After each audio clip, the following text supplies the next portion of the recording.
drinking bourbon, sipping on some scotch. We get a little wild, but it's sure fun to watch. We love what we do, we're drinking every brew. Man, we talk some shit, but we're telling the truth. Yeah, we're the Scotchy Bourbon Boys, raisins in hell and making some noise. Yeah, we're the Scotchy Bourbon Boys. We're here to have fun and we hope you enjoy. We're here to have fun, yeah.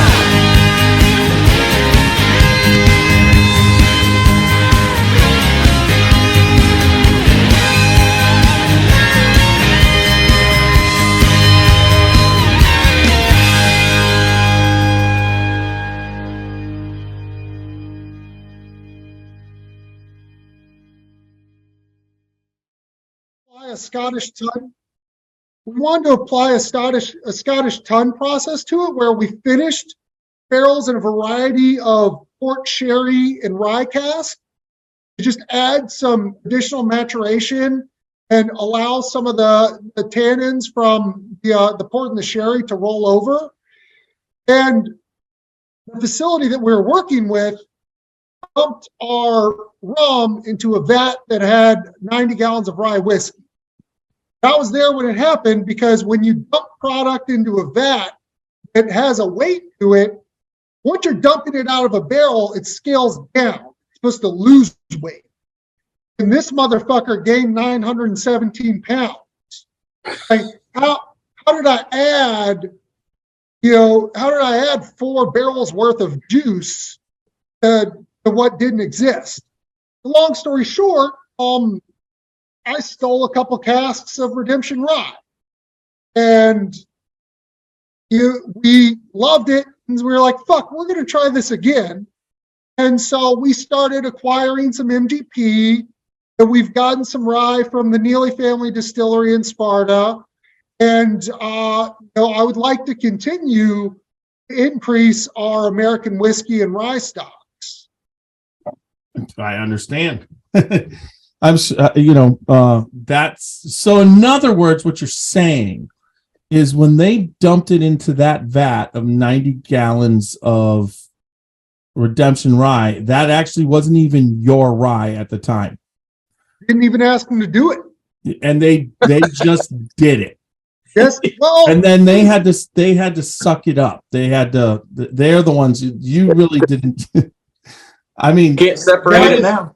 That was my wake up call to, oh, you want to be cute and do something fun, or welcome to fuck around with the big boys and find out. Because that was a 4-month knife fight where they promised to make good on some things, and that didn't happen. Then they kept asking us if we actually wanted product. We were like, yeah, we've told you from day one that we still want this, and you said you were going to make it right.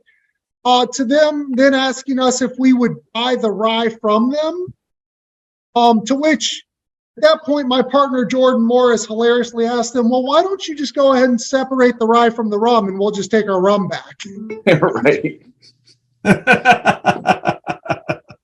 Now that is what would you say?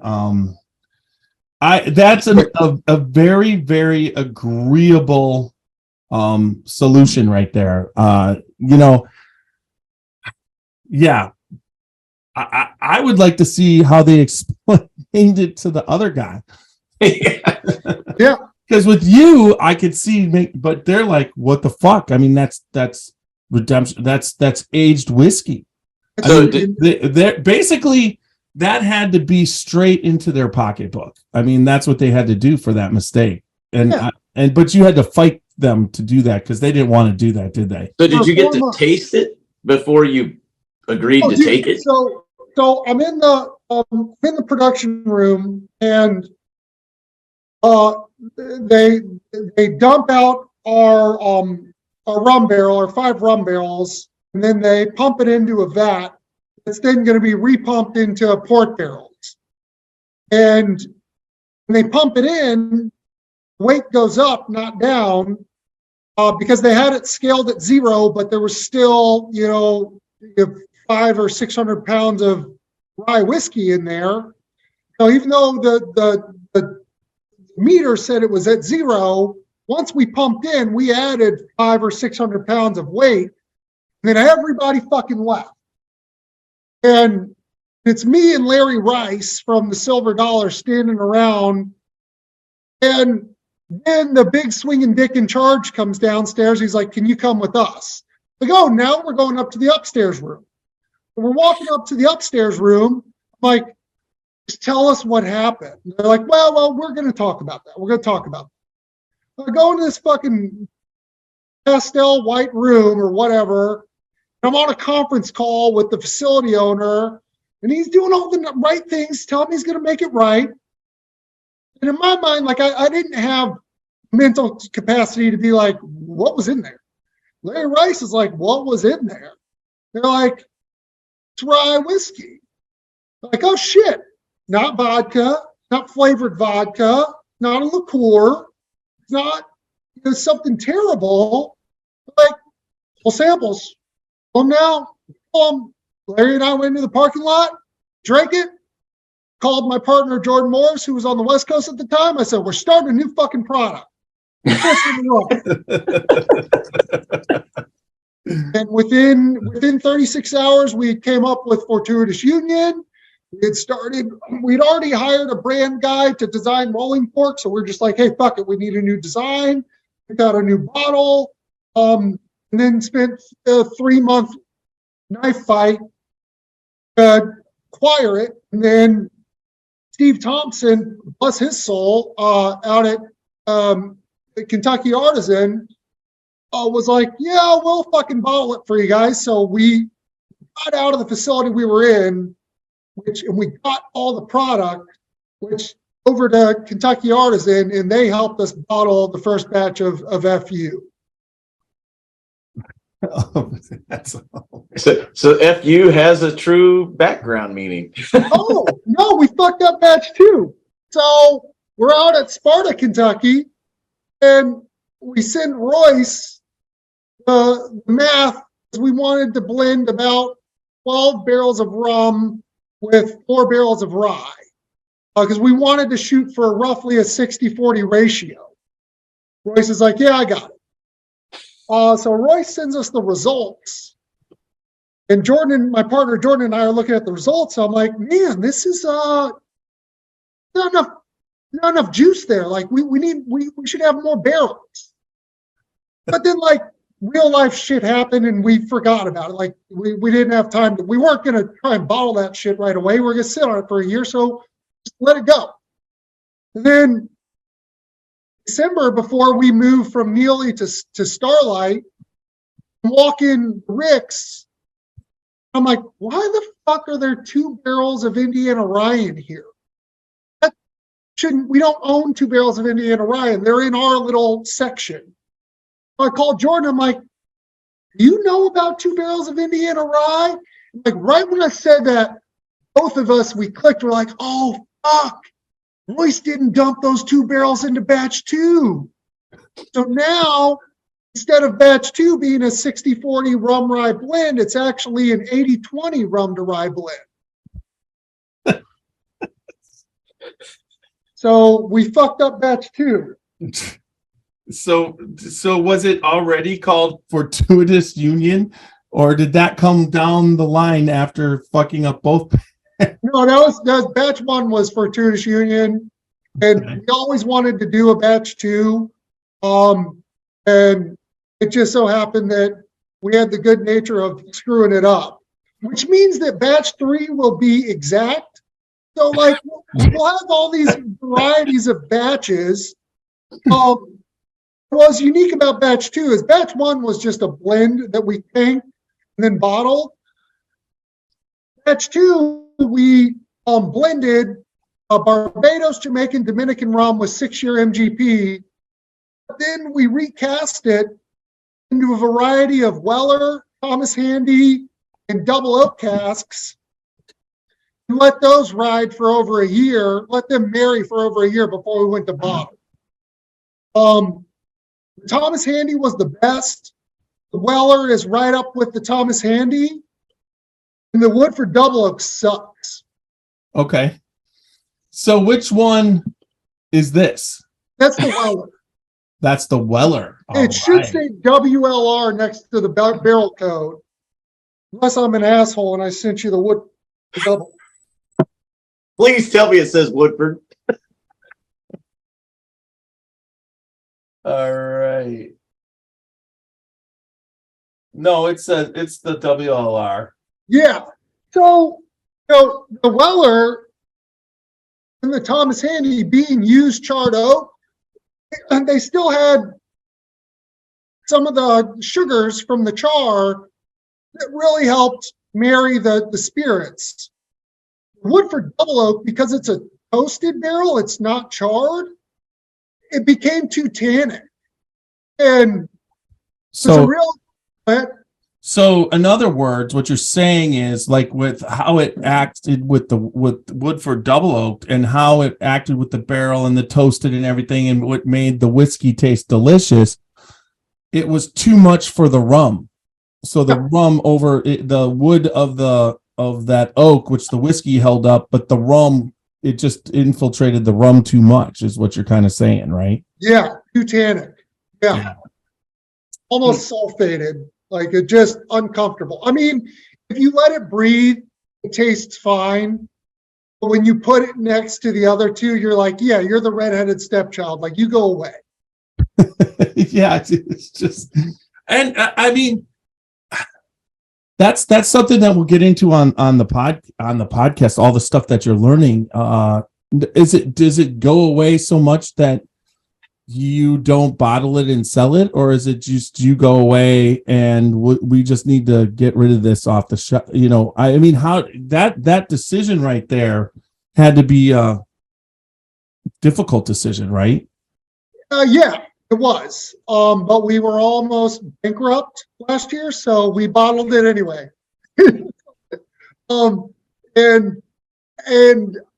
that the way that we can massage it and market around it is that it's much more of a whiskey drinkers Fortuitous Union, because it is spicier in nature. It is slightly more tannic and hotter and spicier, whereas the Thomas Handy and the Weller really balanced any offsetting tones out. It helped take some of those acetones out of the younger rum that were part of the blend, and really smoothed it out, whereas Woodford helped it spike.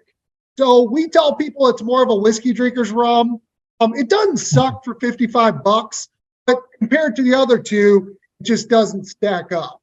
Well, but you know, it's funny that you say that, but at the same time, you know, people's palates are on the grand scale. I mean, you've got everything from 0 to 100. I mean, we were at a winery, and I was tasting some peach wine, and it tasted off. And I mentioned it to the person, and she goes, "Yeah, it's off." I'm just thinking, you know, thanks for, because you knew about that. Thanks for letting me taste it. But she said, "But we have people who come in here and they absolutely love it and they want it." So once again, when it comes to spirits, what you might really like and think is really good, there's a certain section, like a percentage there, where that's gonna like that Woodford Double Oaked rum, because that's with those tannins, because that's what they want. And I always find that it's somebody with not a delicate palate, somebody whose taste buds, and it's not a rip, but their taste buds are dead. So all of a sudden they get that, they don't taste the tannins the same way someone else does. So I always find, you know, these barrel proof people always talking about how they can't stand the lower proofs. They don't like Basil Hayden, whatever. And I'm just going, the reason why you don't like the lower proofs is, and it's so watery and tasteful, is that either you burned them out, your taste buds out on all the barrel strength you've been drinking, or your taste buds were burned out to start. So it's not something I always like. They always are so proud of the fact that they just drink barrel proof. And I'm just like, it's not something that you need to be proud of. You know what I mean? I don't mind that you like it and drink away, you know, barrel proof on your liver awesome. But at the same time, don't be ripping on people who actually can taste what's in some of the lower proofs. You know what I mean? It's just like you're not special. You're just able to taste the more manly bourbon, I guess, you know? It cracks me up because we're in this hazmat culture, but then we also all fawn over old Dusties, and nobody was bottling shit above 100 proof back in the 70s and 80s and 60s. And if you drink National Distiller's Old Granddad, like, it's so smooth. And Fortuitous Union actually probably tastes a little better, like around 96 to 94 proof. We just, to be different, help differentiate our rum from other rums on the shelf, we are cask strength. Mm-hmm. But I'm all about dropping water and shit. I mean, I drink most of my stuff neat. I love the 120 proof Knob Creek. I love high proof shit, but it's not a requisite for me to enjoy spirits. Well, and I agree with you completely. And they're all different, because sometimes you add a little water to even something high proof, doesn't matter. It doesn't help, and some it does. That's true. Like the biggest whiskey guys, when they're trying something, they try it and then they will add 2 drops of water and try. I didn't learn it because I was like, oh, I'm really good at whiskey. I watched other fucking people that are way cooler than me do it. Right. And the people who make it, that have been taught and understand that you can do it. And it's funny, I love it when somebody, is a whiskey drinker. They basically buy it off the shelf, and they're pretty much they've gone on some tours or whatever, but they don't have any inside information, and they're kind of telling you straight up. They think they know what Fred and Freddie know or Alan Bishop, or they think they know what they're doing and how they're doing it, and you're just laughing at them inside. I don't laugh at them up to their face because that would be mean, but they have really no clue when you start to talk to these distillers of what they're trying to do, what their likes and dislikes are, and what they have to do and what they want to do. They all have different, that's what makes whiskey, and even with what you're doing, so unique. You were just saying, for instance, before cask strength bourbon started to become such a big thing, probably about 8 to 9, right around there, there wasn't anything. There's no such thing as a cask strength Scotch, and they fought it forever. It was 80 proof, and all of a sudden, like 2-3 years ago, all of a sudden you start seeing cask strength Scotch, and it's just like, well, you guys have been making whiskey for 600 years and you haven't been putting it out for cask strength, and now you're going to? It's just because the large corporation said you better put it out, otherwise you're going to keep getting your butt kicked in America, right? Yeah. And now that we have American whiskey, and now that corn whiskey's cool again, like, Scotch has got an uphill battle in this market. Yeah, especially since, like you're looking at these different types of blending that you're doing. You're looking at all of a sudden blendings happening with bourbon, and and I mean, you blended rye with rum. That's not something that anybody's consistently doing, crossover spirits, but let's that is a great what would you say, pre-talk before but I want to get the podcast started for the audio also, because once again we have Turner Wathen from Rolling Fork. Is it Rolling Fork Blending? No, Rolling Fork Spirits. Okay. And you have your partner. So make sure that when we get this, you talk about your partner too. Yeah, fuck that guy. Gordon Morris, he's that handsome SOB. Sounds good. Anyways, but tonight is a little bit different for everybody because of the fact that we are doing rums, which is freaking I started with rum. I should have been a pirate. I think I told you that in when we were at, because I can do this all the way to the bottom, and the next day I wake up fine. And hey, Rachel. So I love I've always loved rums, and then I kind of evolved into absinthe, which then evolved into whiskey. So there's now I don't know about you, but how much whiskey you and how much whiskey you actually drink, but I find that the rums became like pure, almost like extracts. I was drinking it for so long and it didn't ever have that. But then I started drinking whiskey, and when I went back to rum, you get all these vanillas. It's almost like whiskey with the kick and the wood removed, and then it's just the pure flavor, opposed to what you're doing now with the blending, where you're putting some of that flavor that usually regular rum has out of it, as far as flavors. So, well, there's three things I want to say. One, next time you're hanging out with Ted Huber, ask him what he likes, because he likes brandy. If he could be a brandy guy, he would be a brandy guy. And their Applejack brandy is, oh man, yeah. There it is. Yeah. The pear brandy. Yeah. Now, brandy. Back to the origin story. Yeah, it's so interesting. What brandy kills me. So I basically have had probably 5 or 6 nights of my life that ended up in violent illness, and those 5 or 6 nights all revolve around brandy. So that's a rough one for me because I stay clear. For whatever reason, those spirits want to pop my eyeballs out of my head. When you said violent, I was thinking to myself, like, neither of you are the guys that I'm going to pick a fight with if I'm drunk.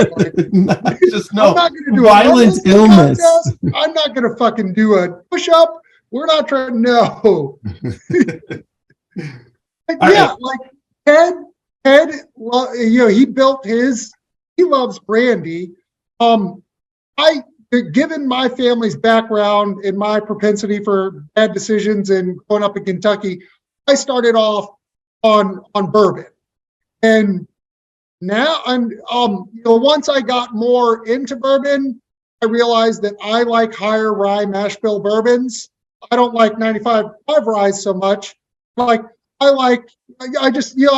Granddad 114, Knob Creek, Four Roses, Wild Turkey, just things that are a little bit spicier in nature. Now that your palate changes every 5 years, so I don't know if I'm just on a 5-year swing where now I'm just into rum or is what it is, but Spirits of French Lick, love what those guys are doing, love what some of the craft producers are doing out there, but there's not a lot of bourbons that I seek now, and that's just probably because I've filled my liver with rum. Yeah, and I can understand that because, like you said, it's like you get rich, and then you become an alcoholic, and the goal is not to become the alcoholic part and enjoy the wealth. And if you start doing rum and you're tasting, and then you start doing bourbon and whatever, before you know it, you're just doing everything. And that's just good that you isolate where you have to isolate, and I can understand. So, all right, let's get it going. The way it works is we're gonna just start the recording, and there'll be a 30. The French Lick sponsors the podcast, so the 30. We just got to be quiet, and then I'll play the theme song, and we'll get going.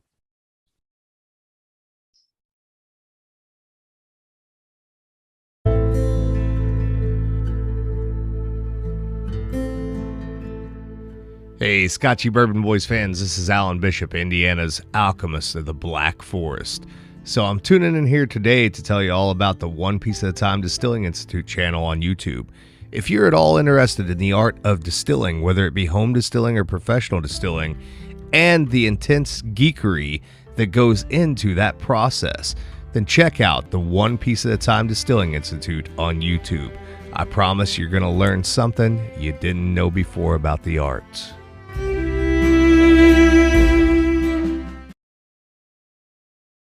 This is Alan Bishop, head alchemist at Spirits of French Lick.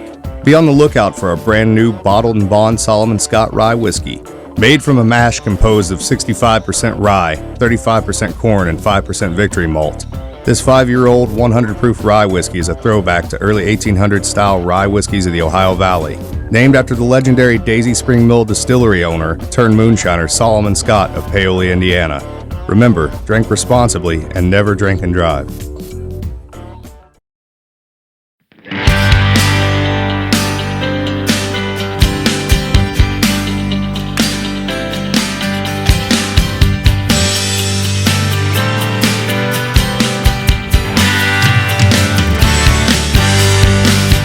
Drinking bourbon, sipping on some scotch. We get a little wild, but it's sure fun to watch. We love what we do, we're drinking every brew. Man, we talk some shit, but we're telling the truth. Yeah, we're the Scotchy Bourbon Boys, raisins in hell and making some noise. Yeah, we're the Scotchy Bourbon Boys. We're here to have fun and we hope you enjoy. We're here to have fun, yeah.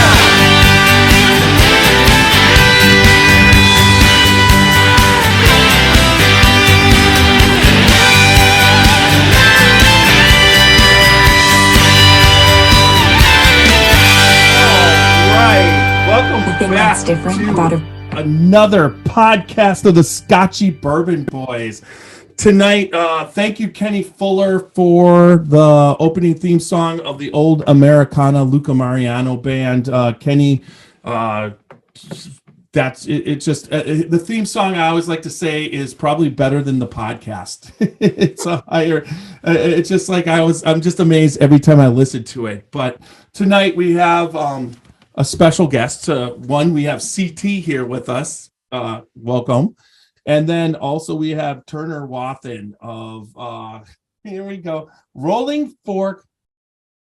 Okay, Rolling Fork Spirits. There we go. Nailed it. Fucking All right. nailed it. Yeah, nailed it with a little hop. And so, anyways, we've been talking a little bit pre-podcast on YouTube and for YouTube and Facebook, but Turner is here tonight because we're going to be doing something a little bit different. Normally, the Scotchy Bourbon Boys, we're dealing with whiskey. We basically tonight have gone like way out onto the plank, even though this is involving whiskey. We are dealing, Turner is doing something really, really unique that you don't see a lot of, but he is using whiskey barrels to age rum, and he's also using whiskey to blend rum. And then also there's going to be a lot of stuff we were talking about coming up that he's excited about doing. But welcome, Turner, to the podcast. Great to have you on. We're really happy to be here. A longtime fan of you guys, so happy to make my first appearance. Let's let it rip. Yep, let her rip. So let's get into it really quick. Let's talk about your family a little bit, but then why you actually got into this. I mean, that's one thing. Just what was the reason? Now, while you're doing that, I am going to pour some of the Barbados Rolling Fork. Talk about why, and then we could talk about this to start off. But at the same time, I need to have something. We've been talking about it, and I haven't had anything. So here goes. I'm going to do a pour. There's like a 70% chance Jeff won't spit it out. And what Jeff is trying is a 9-year-old single cask of the Foursquare Distillery from Barbados that we finished in a Sauternes barrel for over 17 months. Fast strength, non-chill filtered. I think she drops around 110, 111 proof. She doesn't suck. And what's a what kind of barrel was that? Sauternes. What is it? The used wine cask. Okay, so it is a wine from a specific region. Okay, all right. It sounds like the same company that makes the rum cakes. Yeah.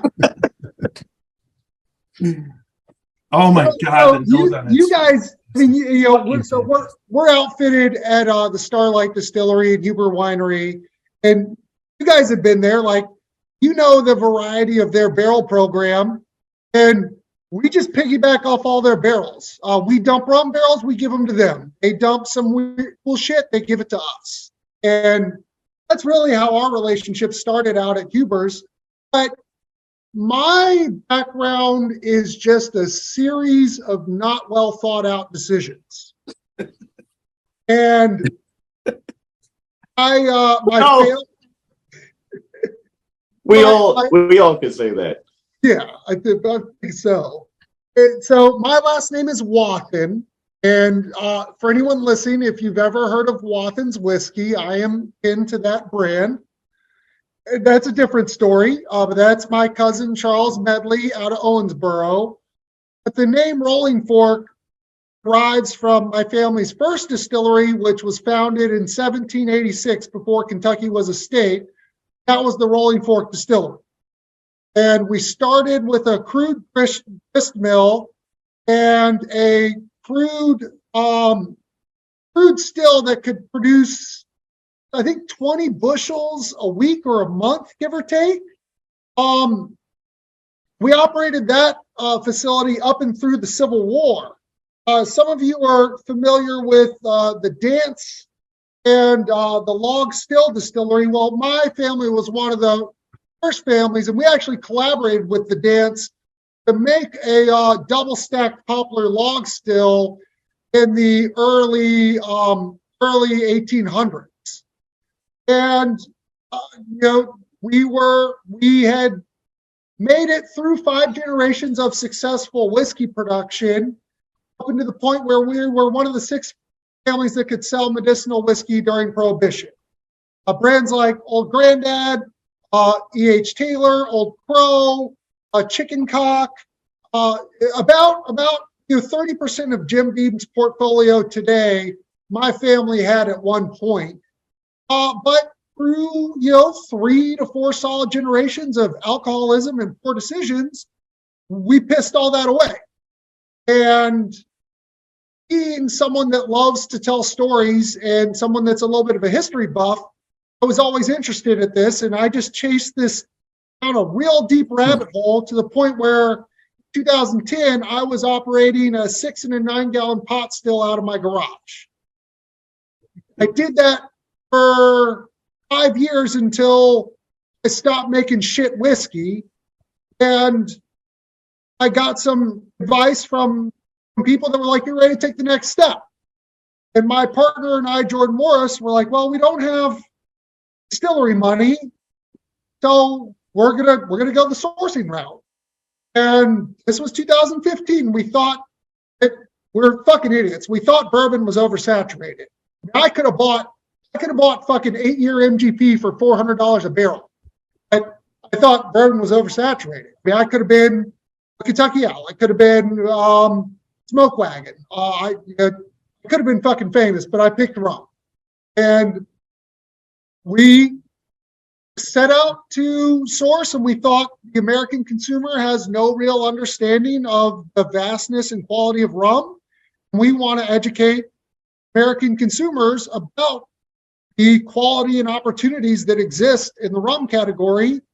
And now we are independent importers of rum, where we import rums from over 10 countries of jurisdiction and continue to barrel age and bottle them at the Starlight Distillery and Huber Winery. Wow.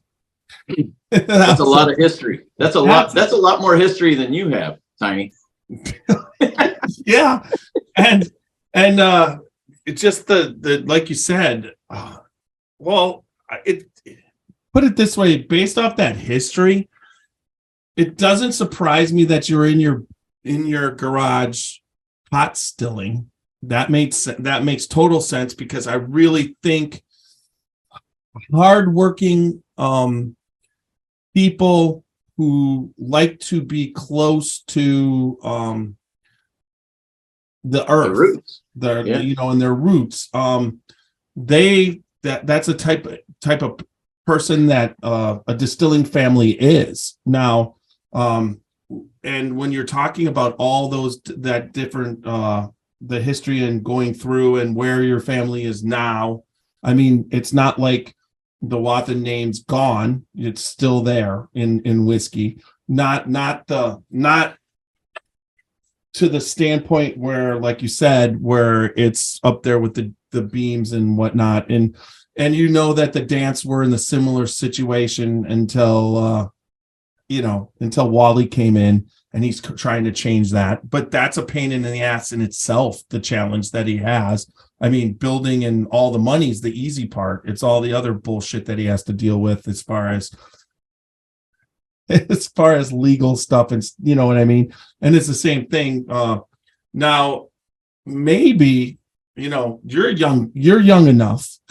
It's like, maybe that wasn't, you in a couple years. I'm not saying that bourbon's going to burn out or anything, but clear spirits and aged clear spirits are, I think, in their infant stages, especially when you're talking about the tequilas and everything.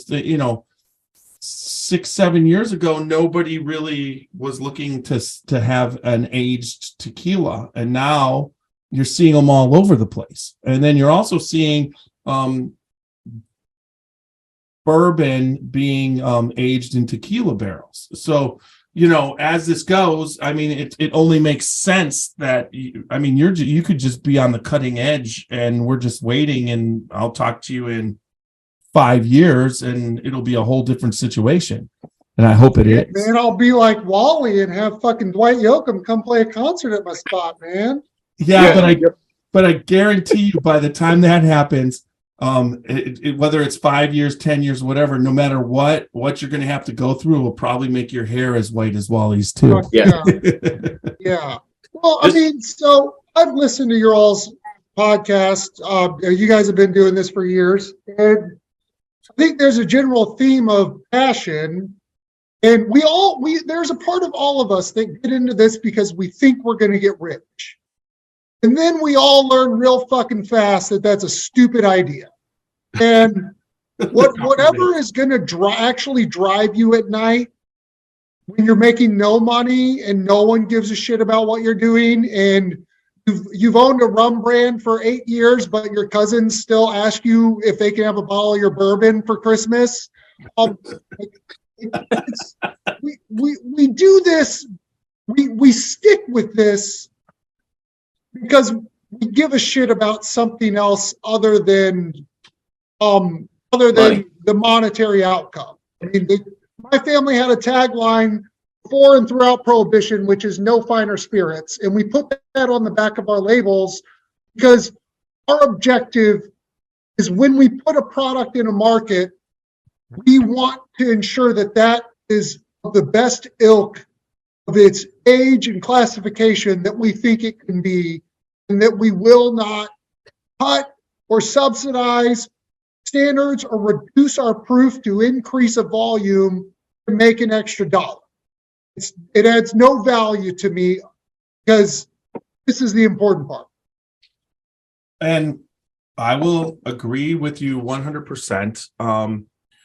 The kind of I get along with so many people in the industry because the kind of person that you are, it's hardworking, passionate, but also genuine, but you're doing this, everybody says out of love, but it also is out of necessity, because when you're not doing anything, you're not right, or your sorts. It's like you have a day job, and then you're doing all this on top of it because the time, but you also love what you're doing. You're not doing, the money could come and it could be fine, but you're overall doing it so that the experience and the people that you're meeting and you're working with and what you're producing and what you're seeing when people drink your product and they like it, that is very fulfilling. And it's a process. And it's the same thing like why I do the podcast, because I couldn't just come home after work. If I sit down and do nothing, either I end up asleep or I watch some, but there's only a certain amount of time, like if I'm sick and you do 2-3 days of doing nothing because you shouldn't be doing nothing. By the end of that third day, I'm going nuts. I got to do something. I got to come home and still be productive. The work's over, but I want to do something that I like to do that's entertaining. And it seems like that's what, and then a lot of people who are distilling full time, that's what they're doing all the time in their day, and like you said, it's never, you can't leave it up to other people. It's like you can work with them and you can work together, but if you leave it up to other people, it's probably not going to get done the way it is supposed to. And we'll talk about that. That's a good insert. Let's talk about the Fortuitous union because we did that in pregame. But talk about how this brand came about. Boy, that was my foray into what it's like to actually play with the big kids and start a spirits brand. We had started out with 5 casks of 12-year Trinidad rum in 2015, and we had gotten a formula approval to a ton finish for those 5 casks, where we would finish them in a variety of port, rye, and sherry barrels.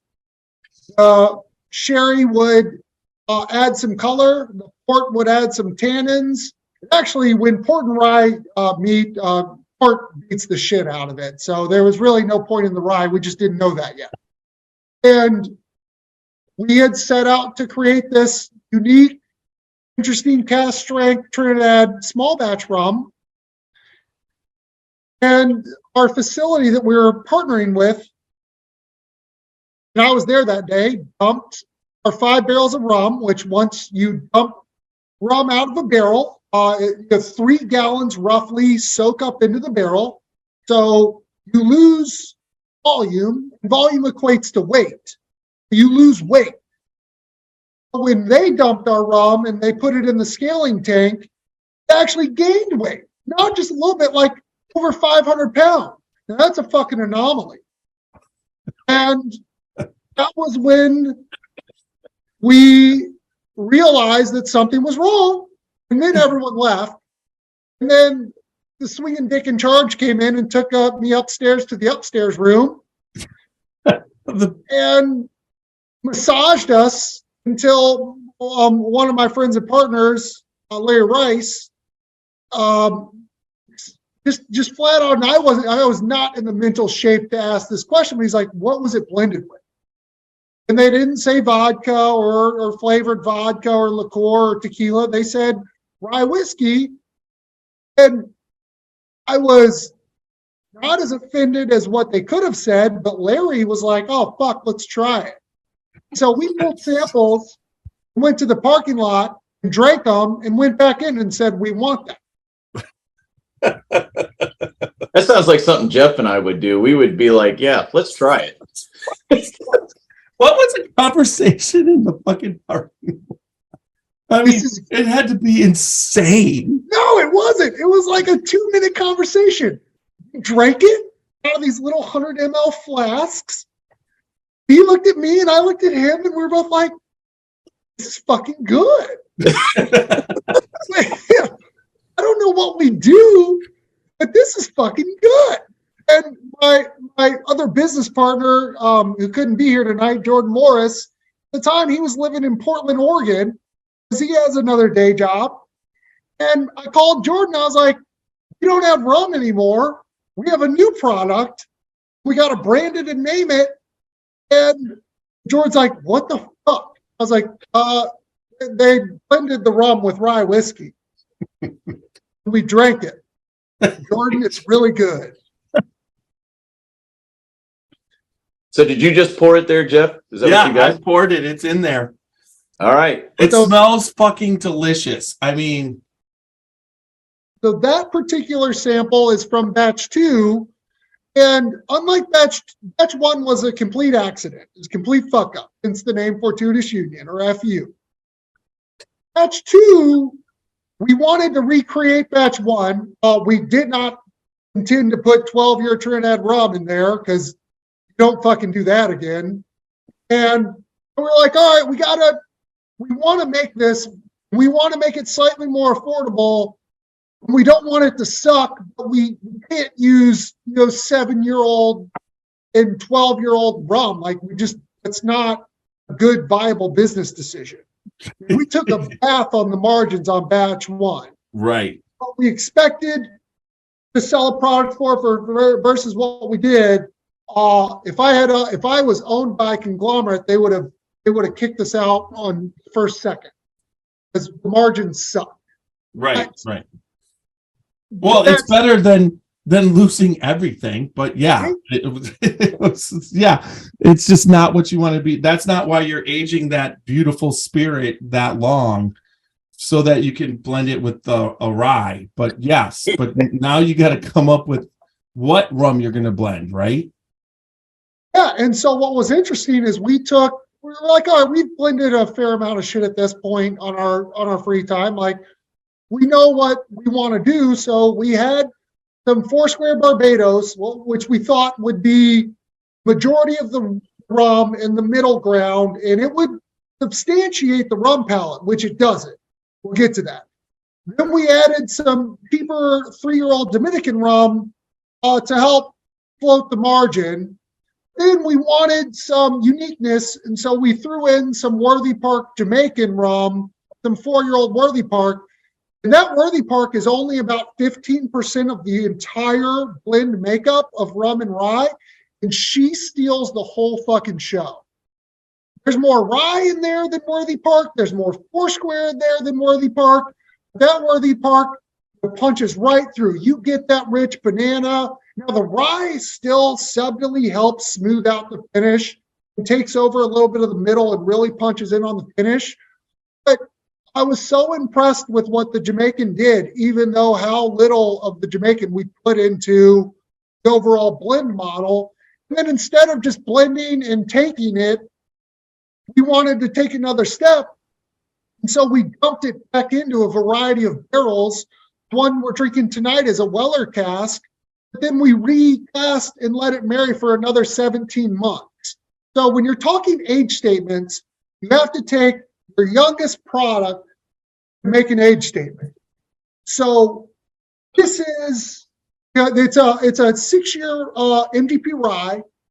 It's a 4-year Worthy Park. It's a 5-year Barbados and a 3-year Dominican. But because it was aged for an additional 17 months in a Weller cask, it comes out to be over 4 years, 4 years and 5 months. Yeah. It's quite spectacular.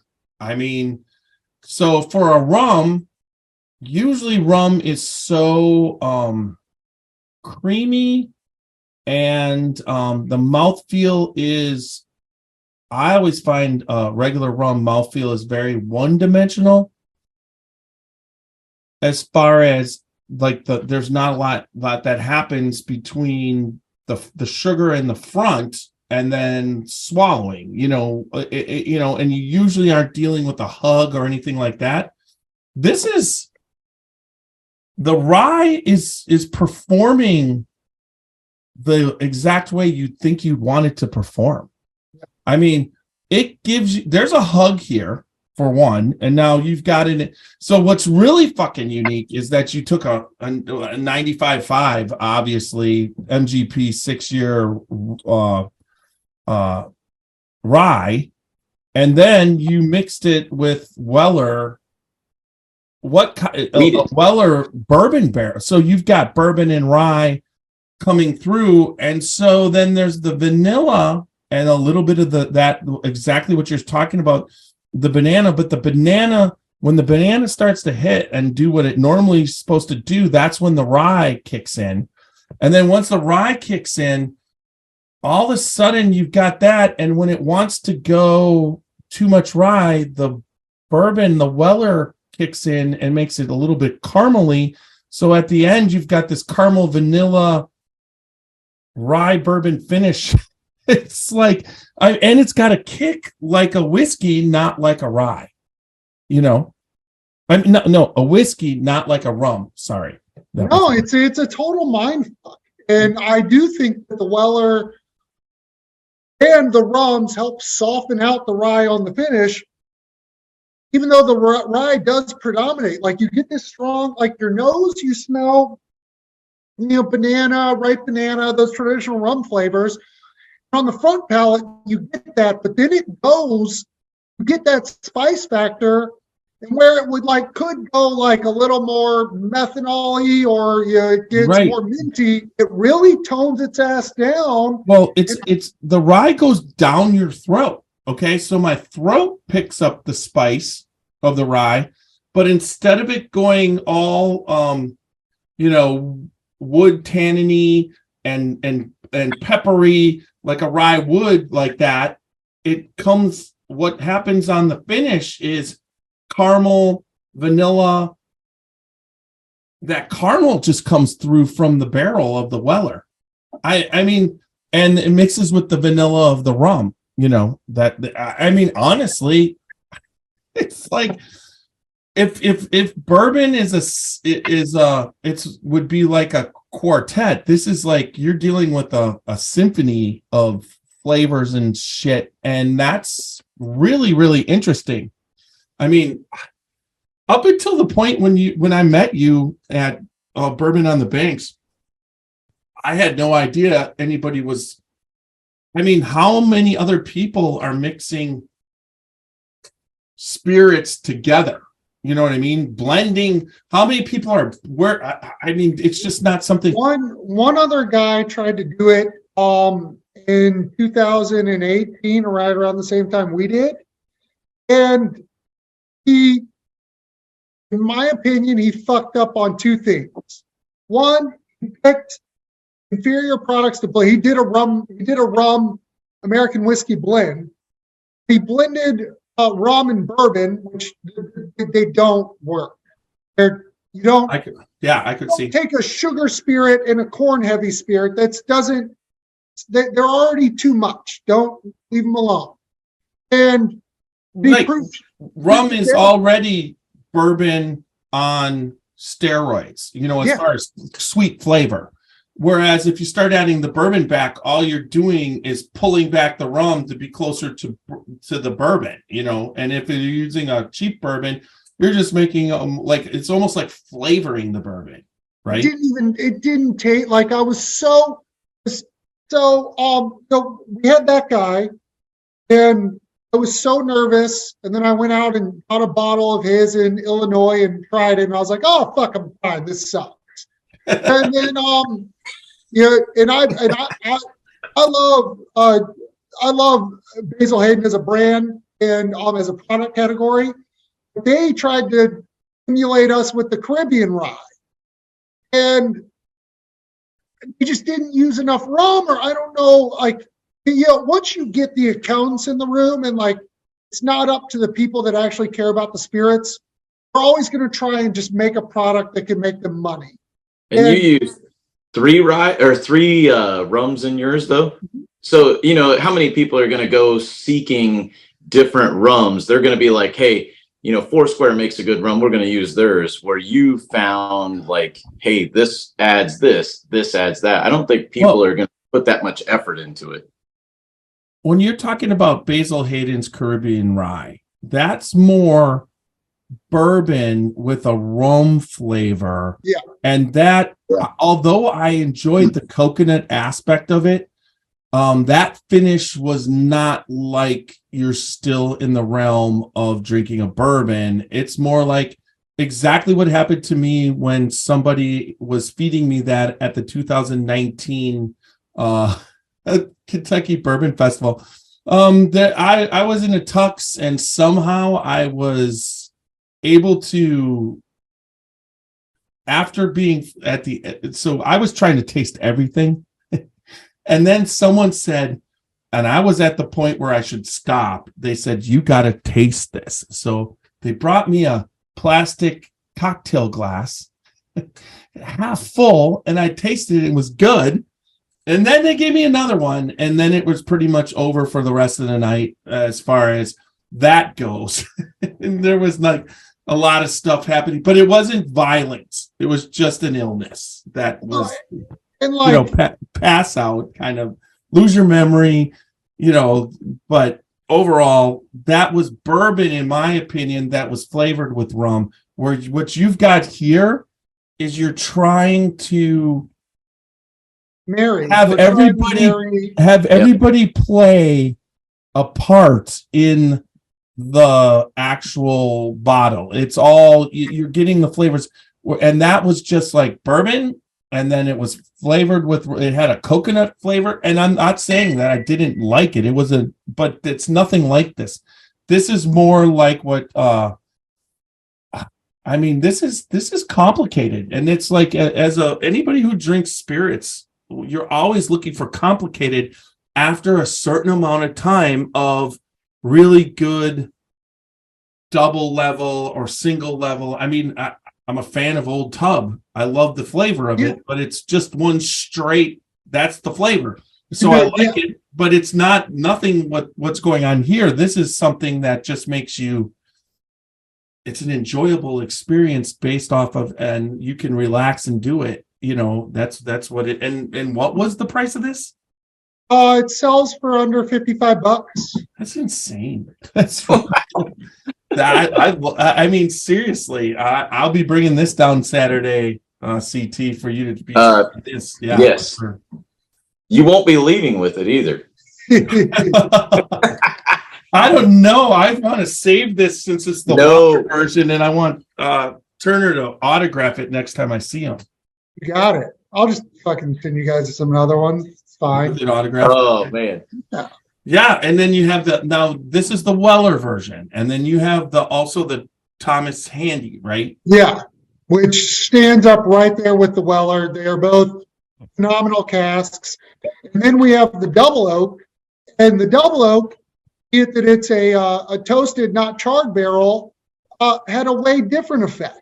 And the more that we play with Double Oak, we're understanding that any of our rums that sit in a Double Oak cask, whether it's recast or whether it's new make rum, it has to stay in that Double Oak cask for over 2 years, because the Double Oak, be it that it's toasted, it punches so hard on the tannins and on the menthol levels of, be it that they don't have sugars from the char, it really impacts the rum right away. So you're getting the second barrel, the toasted second barrel that they take the Woodford from its so you would be better off buying and aging in the actual Woodford barrels, the original charred oak barrels that you make that Woodford Reserve. That would be one where it would work, opposed to that Double Oak toasted, where it's just not. It's too light for what's going on. Right? We have a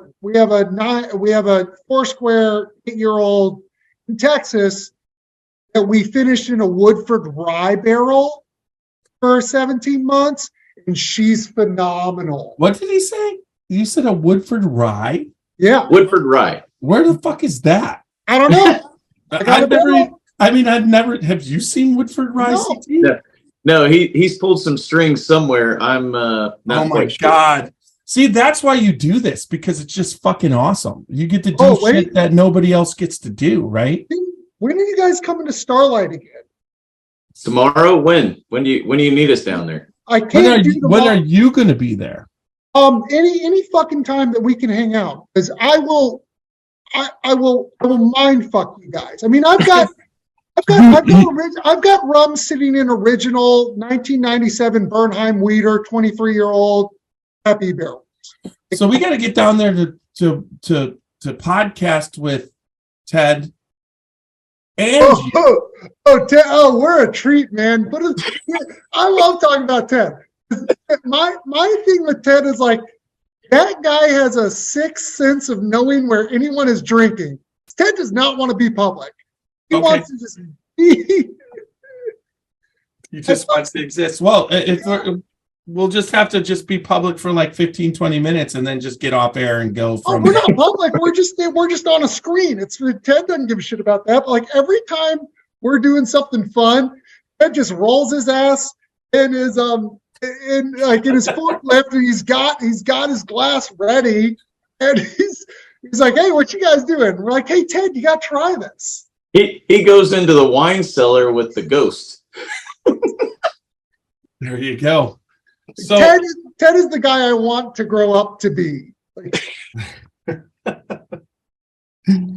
oh, too bad I'm already grown up. There's lots of people that would be, but it's just like I look a lot younger than what I am, that kind of thing going on. So yes, we need to get down there and do a whole Yes. thing. I mean, normally it's the weekends are better because it's got to be better for you too, because you have a day job and we all have day jobs. So opposed to CT, who owns his own business, so he can just still have a day job. Yeah, except you can leave that day job anytime. I mean, but you never know when someone's going to dump your 12-year-old rum into some rye whiskey when you leave, right? CT does have a great dining room. Yeah, and I want to be in the parking lot next time that happens, so let me know so I can come try it too. That was a great story, that's for sure. All right, so just give the details on this. I mean, we didn't get into the proof and everything, and what exactly it is, but do that. All our products are cask strength. This is sold in Kentucky, in Illinois. It'll be starting to sell in New York, California, and some other markets. But if any of your guests shop on Sealbox, that's an easy one. That's an easy place for anyone to get direct ship. And she's reasonable. We keep her at $55. We want her to be approachable. We know it's very weird, so we don't want to outprice people's discovery. And you're going to have, if you like, all our products are cask strength, non-chill filtered. This sits at 110 proof, and it's delightfully approachable, as Jeff so politely described. That our products, we try to make things that don't suck. So whether you want to put it in a rum-centric cocktail, or whether you want it to go into a paper plane, or an old fashioned, or a Sazerac, or a rum sour, those are all things that fit within that product cycle that she can play into. Yeah, that's awesome.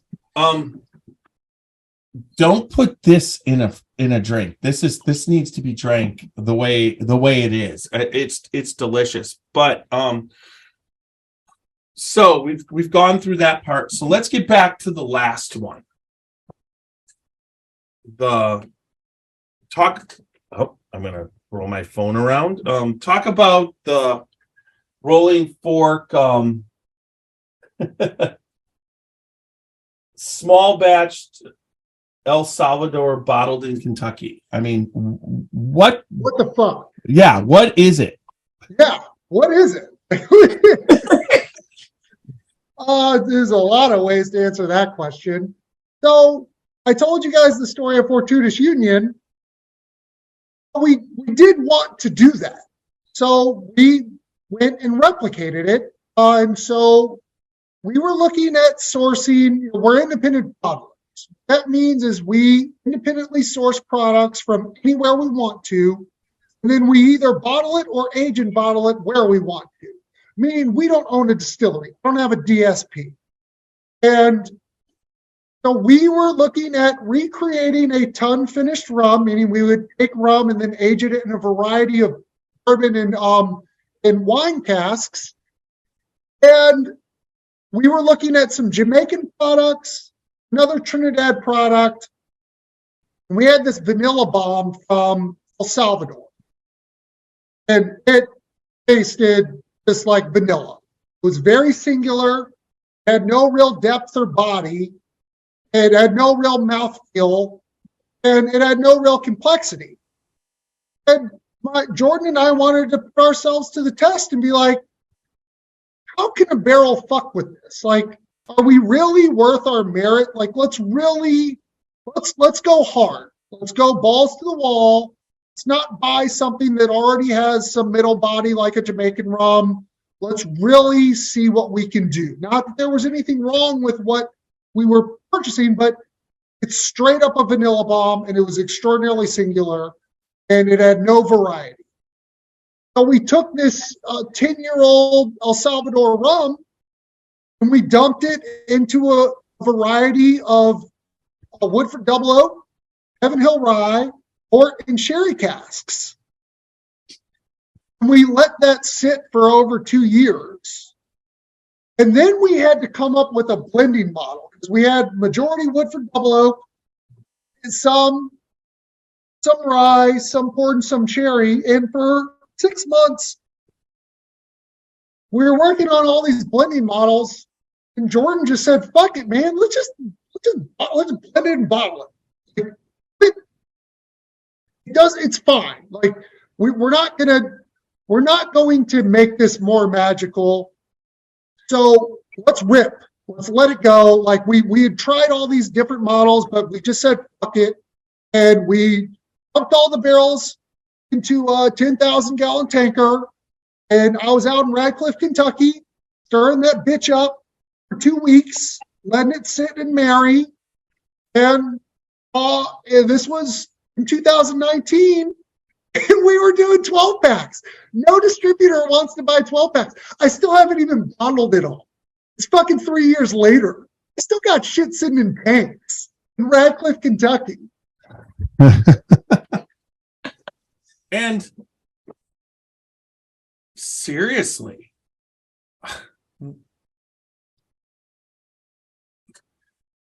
that is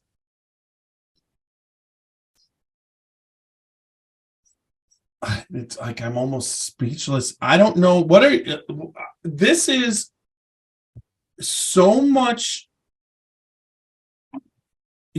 So it's just finishing barrels of that vanilla rum is what basically we're taking it in and out of all those barrels and putting it in there and having it soak in and absorb and then mix with the whiskey that's left over. Now, were those dry? Are they as? No, we buy all our barrels fresh. They're all within 3 months of dump.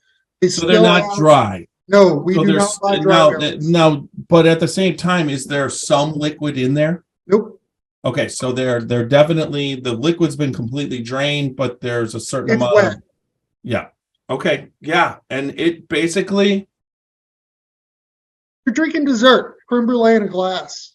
No, I'm drinking whiskey that takes the essence of rum. So this is really weird. This one picks up the oak and the barrel stuff and all the whiskey. It's sweet, like the tannins, the oak tannins are there, but not bitter, but they're sweet. And then when it hits the back of your throat, you really taste the oak. Yeah. But the finish is vanilla. Like it finishes with a rum vanilla finish, but it's almost like drinking whiskey up front and then having it finished with, and then you're confused. It was like the opposite of the other one, where the other one was rum up front and whiskey on the finish, or rye on the finish, then a little bit of sweetness mixed with the rye and the barrel. But this one goes, it's whiskey as on the back of your throat, and then all of a sudden it goes straight rum, like a rum finish of vanilla. And it's like when I was speechless, I was confused because that's not usually confusing. It's confusing. It was like a sensory confusion, you know what I mean? So I was tasting Brett Antoni, who is the spirits curator for Benny's out of Illinois, on this. And his exact response was, "Holy oak, you turned rum into a Scottish whiskey, or you just turned rum into a tree. I can't figure it out." It's exactly.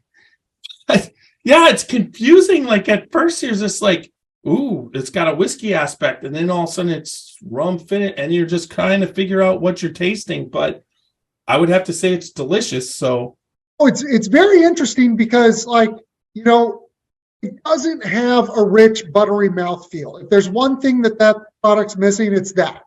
But it does have complexity. Mid-palate. Yeah. It lays down a little bit of vanilla, but as it goes mid-palate, there's really nothing there. And that's usually where you get your mouthfeel.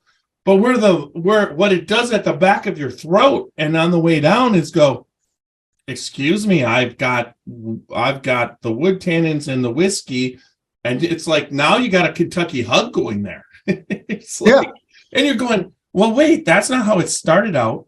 Well, hold on.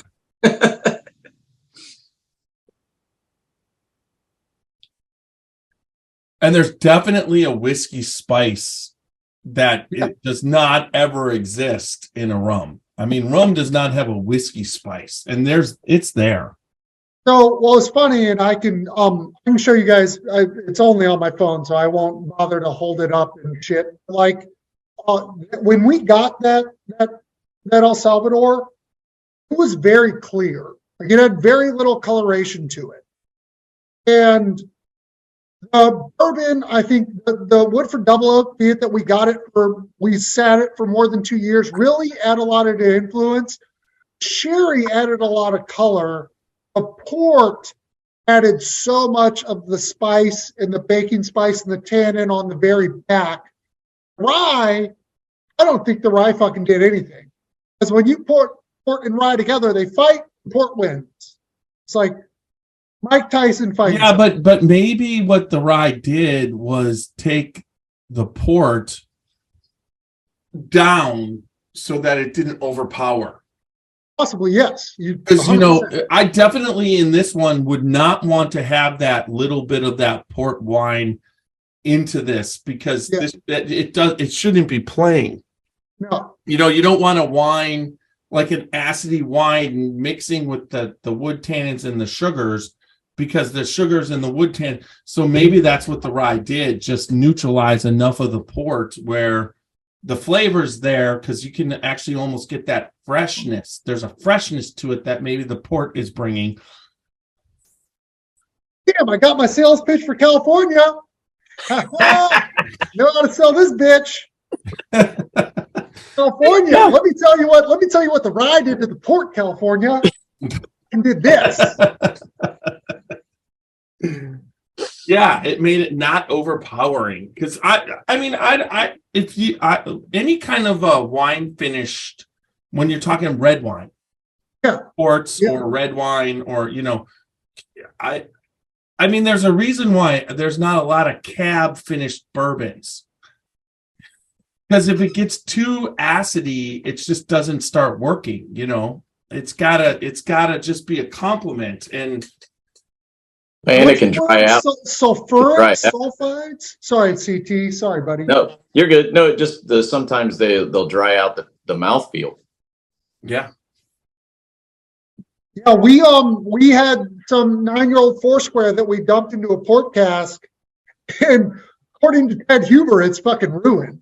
And it is. Like right now it's ruined. We have it sitting in an open tank for over 2 months. We're just trying to oxidize it because it's too sulfuric. And port is, anytime you're messing with a wine cask, it's very risky. It's risk reward. And so I never really thought about it half the way you described it. And I do think that you're probably right that the rye actually balances out the port in a positive way that both can coexist into the product. Yeah, I mean, honestly, all three of them were good, but when you're talking about Fortuitous Reunion and this Rolling Fork that we just finished, with what you were doing with that, I mean, so it won. You put that into what category to win? A rum category to win that gold? So we just entered that into the San Francisco Spirits and Wine Festival's aged rum category. Okay, and won gold. Yeah, and like you said, winning awards are just are just the stamp on going into debt. They give you the stamp that you're good enough to go into debt. Yeah. Yeah. Yep. I mean, there's no doubt. I mean, there's a, what would you say? There's an awful lot of awards that whiskeys can win. And I believe, how can I say this? So many, it's kind of exciting to win the awards, and it's very important. Now, do you guys have a store or an actual physical place? So it's Starlight is where you would come. And now, is it for sale at Starlight? No. So we can have that conversation with Ted and the Ricks. Yeah, there we go. Hey, can we also have the conversation that Ted needs to give you some of the cigar barrels to be able to age the rum in it and see what that does? I already got it. You do? Yeah. So you just created a fucking monster.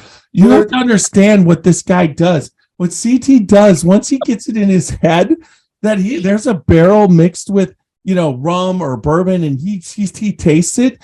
He actually fucking claims it as his fucking own. And every time he comes, he's like protective of the barrel, and he looks to see if it's been what level the barrel's. Listen, Alan will tell you, I'll sing to that barrel. I don't give two shits. It's special. Actually, I put up a reel today where he's actually singing to the barrel.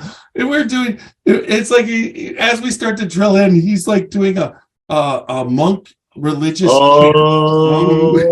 It's hilarious. But it's like the whole time I just looked, we were down at French Lick this past weekend. Yeah. And he's like, can I get into that mezzo barrel? Can I get into that mezzo barrel? Can I get into it? All he was asking, I looked at Alan and I just said, either tell him fucking no or let's go drill the barrel. And Alan's like, okay, we'll go drill the barrel. So it's like, then we get there and he's like, oh my God, there's more holes in it. Who else has been in? The fuck? Yeah, exactly. Because when we drilled it last time, and Alan was in the damn barrel. You know who was in the barrel? It was so damn good. He wanted some. No, it's not Alan. I don't think Alan. Alan's been cutting down. I think it was Justin that was in the barrel. Yeah, Justin was definitely in the barrel. He needed some energy for his sparring partner that he was sparring against that night. So you've got a cigar barrel that you're doing? I got more than one. Oh, Jesus. Yeah, so I would love to have you guys down. We can do a live podcast. Do you drill or thief it? Thief. I've had to do drilling in the past. I don't love drilling into barrel heads, but I don't give a shit. But at Starlight, it's easy to thief them because of the way they happen. But just so you know, thiefing is way more promotional. Yeah. Here, I'm coming and I'm bringing it. This was my birthday present. My wife, so doing the podcast, Vendome doesn't give tours. It's not a public place. Well, she called down and they gave us a tour for my birthday. And then that beauty. I mean, look how long and thick she is. Oh my God. It's such a turn. So everywhere I go, all I do, I bring it with me and I walk into a distillery, and usually if I've got this, and then as soon as you show them that, the next thing you know, you're thieving barrels in the back, and it's really like, this is like a ticket. Last year, we wanted to get our own copper thief from Vendome or a different producer, and we either have a lot of money or no rum, or a lot of rum and no money. And my Jordan Morris, who we both wear the same hats, but Jordan helps more on the production side. I help more on the sales side, but we both do both. Jordan's like, bro, we need a thief. I was like, Jordan, we don't have any fucking money.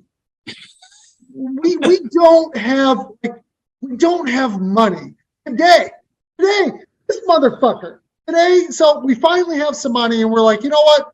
we've been in market for 5 years. We're in 18 states. Like, we need a PR person. Like, we need to start actually talking about us. So he's like, oh, fuck it. I'm not going to be there. So I have to deal with our PR person today. He texts me at 6 o'clock while I'm out to dinner. He's like, I need to buy 80 barrels. Like, Jordan, we have fucking $3,000 in our corporate bank account. Like, you can't buy 4 barrels. He's like, what are you doing? I'm like, I'm out to dinner with the person that you rejected that we're paying $2,500 a month to help tell our fucking story. Like, oh yeah, sorry. And then he sends a fucking group text to me and a photography dude. He's like, Tyler, can you be at Starlight tomorrow? We just had 10,000 liters of rum we're going to barrel. I texted him. I was like, I'm at fucking dinner and you're telling me you didn't show up to dinner because you want to go to Starlight tomorrow, fucking dump barrels with Ted. He writes back, yes. Fuck. I don't blame you. Yeah, it's like, that's what you should have done. No, you should have the text back to him after he said yes. You should have text back Fortuitous Union. You should have texted back, yes, Chris will be there to watch this and oversee it. Fuck you, Jordan. I'm sending people your way. So I'll extend this for free. I have a thief. Anytime you need a thief, call me. I'll come down and let you use mine, and then you guys will always have a thief. Your thief's too big for their holes, man. It might not fit, man. You got a big thief. Like one of those online video thieves. Yeah. You obviously haven't seen the video I posted where his wife is like telling him that he has thief envy. She did. We all have thief envy. We were at Allen's and he had what's the brandy, that smoked brandy, the smoked apple brandy, which was a hazmat at like 141. I think they bottled at 139.7 in the end, right? Yeah, that's what it came out at. Anyways, the barrel was a wine barrel but it was the bigger size. It's not the 53 gallon. What is it? What's the 90? It can go 90. Yeah, I mean, it was this giant barrel. So the first time I ever used the thief, because we went from Vendome and then the next day we did the barrel pick down there, and he's like, let's christen it on this. Yeah, the big barrels. You use your thief on big barrels. Yeah. So that was an interesting christening for that. But it's been in a lot of barrels now. It's sleeping around. It's been sleeping around, that's for sure. The dirty thief. Yeah. Dirty fucking thief. Yeah. You stop it, you little bitch. Stop flirting around. Yeah, exactly. You cheating on me? Yeah. No, they're always cheating on you. Yeah, exactly. Because there's just so many different places to put it. Anyways, so let's it's time to finish up on the don't go anywhere. We're gonna finish up real quick on the audio podcast. I'm gonna do all right, everybody. Tonight we were drinking out of a Crystal Glencairn with our Scotchy Bourbon Boys logo. Martin Duffy of the Crystal Glencairn Company, North America. Super awesome guy. We're going to be seeing him. Love Martin Duffy to death. Yeah, Martin is one of the good people in the industry. I know he was at Neely just yesterday, and then he was obviously in Louisville at the place that we were not invited to. I'm sure he was invited. They didn't know we had such a big thief. Yeah, maybe if I show them, maybe at the because we're going down to the Galena Whiskey Festival, not this weekend, but the following weekend in Galena, Illinois, and I learned about it through Martin, so he's going to be there, and maybe if I show him my thief, I can get invited next. Show Martin that big thief. So Martin was one of the first supporters of Rolling Fork and Fortuitous Union. He got me into Chicago. He invited us to the Independent Spirits Expos that they do. I've got a world of respect for that man. He doesn't have your size thief. He just doesn't. Okay, so anyways, he's the reason why we have Crystal Glencairns and regular Glencairns. CT, you could show one of those, right? What'd I do with it? Hold on. Oh, Yeah, Martin Duffy, the U.S. brand ambassador for Glencairn, and what he's done for spirits over the past 30 years. What a fucking guy. yeah, for spirits all around, because he comes from over from the Irish and the Scotch and Irish whiskey. He came over here, and he was working over here for those companies, and then he transferred into the bourbon industry, and it's kind of history. I mean, it's pretty much any distillery, they've all had a good time with Martin. There's no doubt about it. I mean, that he knows what he's doing, and he cares about people, because he will take you no matter how little you are or how big you are. He can talk to you and make you feel comfortable. There's no doubt about it, and take care of any kind of what your needs are as far as glassware. That's for sure. So And anyways, sometimes he'll wear a kilt. yes, he will. So anyways, www.scotchybourbonboys.com. You can find everything Scotchy Bourbon Boys there. If you look at CT, he is wearing one of our Scotchy Bourbon Boys t-shirts. Those are there along with the Glencairns. Also, we sell bourbon balls. Check those out. Fantastic. And then also we are on all social media. We are on Facebook, Instagram, YouTube, Twitter, and TikTok, and then also on all major podcast formats. You can check us out on Spotify, iHeart, Apple. It doesn't matter. Deezer. We're pretty much, you listen to a podcast, you can find us under the Scotchy Bourbon Boys. All right, so thank you for joining us, Turner. Thanks for joining us, CT. I think this was a really informative and educational podcast, along with fun. So I appreciate everything. I definitely, Turner, can't wait to pour a couple of them back with you. There's no doubt. After meeting you at Bourbon on the Banks, I knew there was something there that I liked 100%. I mean, you could tell your dedication in what you were doing there, because you were you were basically out there in the rawest form. I mean, that was it. And you were pushing what you were doing. Not a lot of people, I don't think a lot of people would do that. And it was just like I was impressed. So keep up the hard work and keep doing what you're doing. I appreciate you guys doing what you're doing. I'm going to go buy me a Glencairn. Great. We'll bring it when we meet you with the thief. Yeah. Oh, we're going to hang out with that big ass thief. Yes, for sure. All right, everybody. It's been a great podcast. Remember, good bourbon equals good times and good friends. And also, rye and port wine finished rum, that equals good times and good friends. And remember, when you go out and live your life, make sure you go out and live it dangerously and have fun. So until next time, everybody, I'm gonna have to turn this on right here because the speaker, here we go. Remember, until next time, make sure you have all the fun you can and live your life. Good night.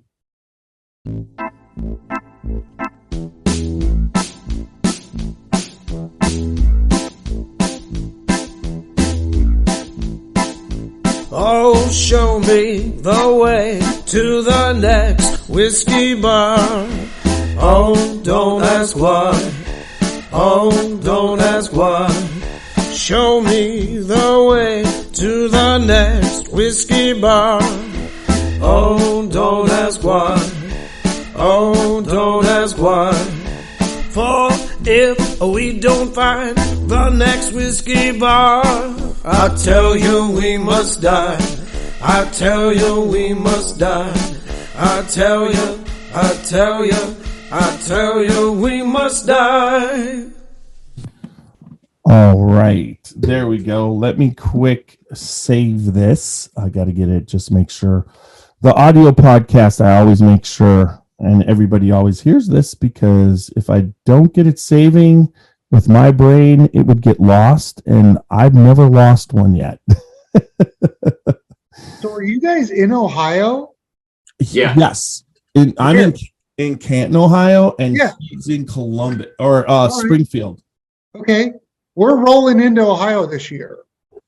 That is awesome. Got a 9-year-old Foursquare in an old rip pin barrel rolling out. I think in May. Did they do a barrel pick? Fuck yeah. I mean, I don't know. I mean, I can figure it out. Fuck it. Yeah, we can. Yeah. We could. Oh my God. All right. So there's. We're trying to help Starlight get into Ohio. We just had we've been helping Dana. So who was your connection in Ohio? What's up? Who was your connection in Ohio? Ohio Liquor Board. They reached out to us. Oh, Foursquare's not carried in Ohio. That's the bulk of our product inventory. Yeah. Foursquare is great rum. My God, it's good. Yeah. And it isn't. You cannot buy it in Ohio. You have to go to Kentucky to find it anywhere. That's why, and we're like, in Richard Seal and his brokerage that deals with his U.S. connections. Richard Seal's the master distiller for Foursquare and the owner operator. They don't have time for a control state. I get it. Like they do. Rum goes more to Europe than it goes to the United States. So, like the Ohio Liquor Control Commission contacted us. We're like, we saw your Instagram. We want carry you. And we were like, no, we've dealt with control boards before. You don't get us. We don't get you. We're not going to date. And then things got off to a rocky start. And this dude named Jim, like, he came down, he picked 8 barrels. Yep. What? I was like, fuck it, Jim. You're my boy. Like, yeah. Well, Jim fucking took this state over in 2017. Okay. Yeah. And I've picked, I was at an old elk pick with him, sat right next to him with it. His brain is straight up. He's a bourbon lover. He loves whiskey, but he understands spirits. And he has basically turned this control state from a negative to shooting. I honestly believe at one point, Ohio will be the number one spirits market in the country at one point. Well, I mean, you've got a populace of over 9 million people, and I think you can be. And so the story. So when I had lunch with Jim, I was like, dude, we don't. First off, the Christian and Blake guy was sitting down at a table doing my day job, waiting for them to show up, and Christian's like hanging out with all these people. I'm like, who the fuck are they? He's like, oh, these are your Ohio people. I'm like, great job. Thanks for introducing me. And Jim's like, who are you? I'm like, I'm the guy that you're here to meet. And so we start talking, and he tells me the story of when he went to pick some Heaven Hill barrels. And they we're like, you can pick this one barrel. And Jim pulls the guy aside, is like, I'm not here to pick one barrel, I'm here to pick 15. I was like, whoa, what? He's like, yeah, give me 15 fucking barrels. I was like, Jim, when I walk you through, you take whatever the fuck you want. Yeah, and he'll for rum, someone to say 8 rum barrels, that's a big fucking deal. Yeah, and they got they write the check. It's just like they buy it. You have nothing once it leaves where you are. That's their liquor. They bought it. You don't have any responsibility to it. And then they consign it out of all the liquor stores. So the liquor stores get a percentage, and not a lot, but at the same time, they have to sell it for your price. Let's just say one of your shit gets hot and it's in Kentucky. They could sell it for whatever the fuck they want once they buy it. They could sell it for 200. They could sell it for 300. There's no control. We're here. They got to sell it for 55 because that's what Ohio says, because it's Ohio's liquor until it's purchased. So he's basically taken something that was negative, and everybody was so negative against OHLQ. And then between him and then we are friends with Ann Dimmick, and that girl knows whiskey, and she knows, and she's just got this vibe, and she's basically been Molly. Yeah. And Lorraine, did you meet Lorraine Terry? Yeah. They all know what they're doing based off of Ann came from Wild Turkey in Kentucky. She ran the single barrel program with Bruce. Bruce cut his teeth with Ann, coming up through the ranks because, his dad and Eddie, Jimmy and Eddie were running everything, and everybody's like, as being part of a family, you get a lot of criticism that boy will never be what that person is or whatever. But Bruce is really, recently stepped up to the plate, and I think he'll allow Eddie to get the fuck out like he's always wanted to, and he'll take over because wanted out. Yeah. He didn't want out of the money. That's why he's there. But this wasn't his passion like his dad's. It's his dad's passion. But Bruce, he's all in now. So, and then she, like I said, her and him were working hand in hand before she came over here. And she was at Watershed for a while. And then she ended up at OHLQ. But at OHLQ, she just basically, she loves spirits. So wherever they go, they're just looking to do exactly what they did with you guys. So that, they picked 8 barrels and they're going to be part of the barrel release program. I wrote out, they are. I've got 5 for this year, right now 3 for next year. I wrote out a business plan for our investors so they can stop asking me questions all the time. Ohio is my top 1 to 2 states. Like, I want to sell hard in Florida, California, and Ohio. Yep. I don't give a fuck about Illinois. I don't give a fuck about New York. Like, I care about them, but like, the way Jim rolled in, I was just like, you know what? Turner, sit down and shut the fuck up and let Jim do business. Yeah, and that because he understands what he's doing, and they have the cash to do what they need to do. Like you said, 15 barrels at and they're like, what? Whoa. Well, yeah, it's one thing to wait till it's bottled and then you whatever. But at the same time, Ohio's like, well, I can give you the cash anytime you need it. We'll pick it and pay here today. We're not bourbon, but when they showed up, like, we had lunch, it was cool. And then, like, we were talking, and Jim's like, I'll let you know what I want to buy, but I'm going to buy some shit. And we're just like, roll all these dice. And 3 hours later, like, they just weren't saying no. Yeah, they're looking for good. Okay, so they all know what good liquor is. Okay, yes, and they also know what bad liquor is. So when they're making the picks, the main thing that's involved, because it's the state of Ohio that they're picking for. They're not picking for a group, because groups will get into subculture tastes. So, like, if you belong to a group, you kind of associate yourself with the group's palate. Because if you like a big rye and they're picking, mellow wheats, you probably shouldn't be a part of that group. But when you're picking for the state of Ohio, they understand. When you're picking for everybody, yes, a quarter of Ohio will hate your rum, but 3/4 that will love it. You know what I mean? They're picking. They just want to make it good.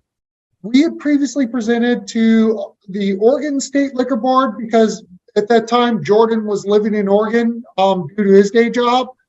And then we had presented to North Carolina. And like Oregon, we sent them the samples and everything, and their first question was, why aren't you priced like Fireball? And Wait, but you do realize what just happened to the Oregon? Oh, yeah. Okay, yeah. So doesn't that make sense now? Doesn't it make sense? Those assholes. Oh, my daughter lives in Oregon, and she works for Freedom spirits. She does work in the tasting room. It's all women, and she loves because they're real. Their whole thing is real. Everything's real, and they try. And she came home right as that was happening, and she told me before it hit the news. She's like, "We've been hearing that the whole Oregon Liquor Board is going to jail." It's like, yeah, they resigned, but they're going to jail because they just basically took everything allocated and didn't release it ever. They just kept it for their family and friends. Yeah. So did Pennsylvania. And what was funny is when I was hanging out with Jim, yeah, and the Oregon guy or in the Ohio Liquor, the OHLQ guys, they're like, look, like we don't want to make things challenging for you guys, and we hate Pennsylvania. Well, you know what they do to Pennsylvania? They actually, I'm having more because we're still on Facebook and YouTube, so live, so I'm fine with that. But with Pennsylvania, they love, because Pennsylvania gets in so much trouble. They just love taking all their barrel allocation because because no one will. They'll have like a distillery will have 5 barrels allocated for Pennsylvania, but they're so pissed at Pennsylvania, even though they're allocated, they won't give them to them, and Ohio just buys them up. Yeah, we got pitched by Pennsylvania through like a subsidiary distributor, which Ohio, like Heidelberg, kind of has some grant rights where they can operate there, whatever. That's fine in Ohio. But like Ohio knows that when it comes to the distribution, they had to play they play the game. Yeah. I mean, but we all know what the distributors, where they come from and what they are. Yeah, and we all know is an Ohio-based company. I get it. Like Pennsylvania makes no fucking sense, other than they are a government-run organization that is trying to create price manipulation and parity, and they do a shit job at it, because when they presented to us, we were like, no, like I don't even want to. When Jim came through, like we were lukewarm, and then he showed up, and we were like, we will whatever the fuck you want, Jim. Because he understands what he's doing, and he's a great guy. He legitimately likes spirits. He understands what it is, and he wants to basically make Ohio the number one bourbon and whiskey markets. That's for sure. They had talked to us like, hey, we can run private barrels through bourbon groups or rum groups, and I know Columbus has some things, like I know Cleveland has like some peaky following a little bit. Yeah, they told us that. So hypothetically, yeah, we could run barrel or a half barrel for you guys. Yeah, you guys are part of it. Turner, so the barrels that they're doing, what were they, just rum, or were they the finished? What did they end up doing? Yeah, no, they picked a couple 9-year Foursquares that one was like it'll turn 10 as a Woodford Double Oak, which is great because Woodford Double Oak needs a 2 years maturation to not. But it has this weird. Shit does, like shit can spike and then cool down, and it does that. And they picked we sold them our first Old Rip Old Rip Van Winkle finished Foursquare.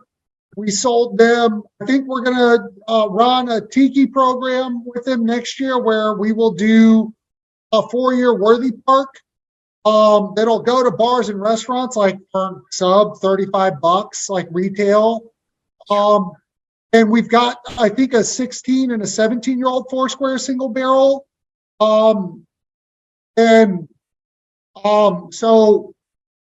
however I could ensure that you guys want things to go where you want to go, I don't have a huge hand in that, but I will push those buttons. So like the Van Winkle and that one, what's the better one, do you think, of that and the Double Oak? Van Winkle. It's weeded. It's weeded. It's charred. It has much more pleasant and softer tones. Any of the ryes or the double oaks we sold them are good, but for the mouth hug. I feel like the ryes and the double oaks make things slightly hotter and more spicier, whereas the wheated casks add some more sugar tannins or some more sugar notes, and they give it a little bit more of a fatty mouthfeel in the middle palate. It's much more smoother on the finish. Like when I get you guys to Starlight, we will just we'll do a lot of fucking things. So the bulk of what we'll do is just a 9-year tasting of just variety of casks, all of the same proof of 8-year Foursquare that all went into a variety of casks at the same month on the same date, so you can see how they play on the different. Yeah. So nice. Based off what you were telling me, so and also who you are, I'm gonna throw out. Do you have any barrels that are, instead of what you're doing with mainly with rum, with mixing with rye a little, putting some rye in there and then also finishing in cask? Do you have any whiskey forward stuff where you're taking the whiskey and doing the same thing with the rum in the casks, where it's more, are you looking at that down the line? I mean, because it sounds like that's what you said initially. If you're asking me if I have whiskey finished in rum barrels, the answer is yes. That's right there. That's what I fucking want to buy before, but I probably have to wait a little bit of time, right? Because that's just starting.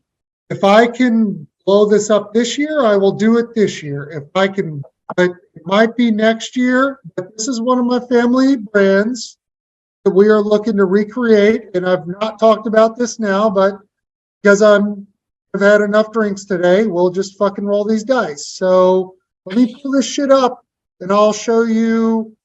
This will be our first endeavor to a whiskey spirit brand. Let me pull up the actual, what I'm trying to find, and make it work.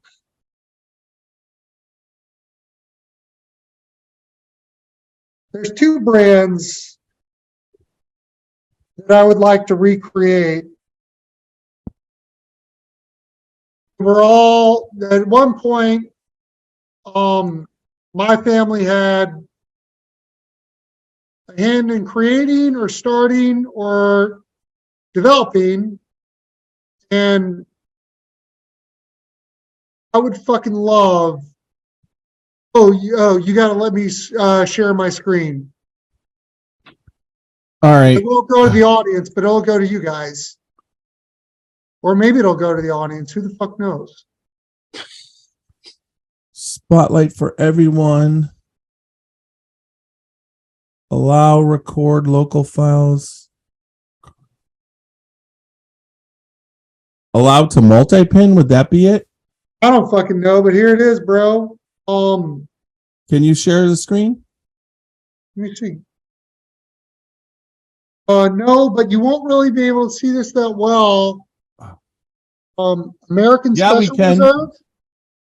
Harry welcomes 1970 AMS. Yep, it's one Special of my Reserve. American medicinal spirits brands. I haven't figured out how I'm going to do this yet.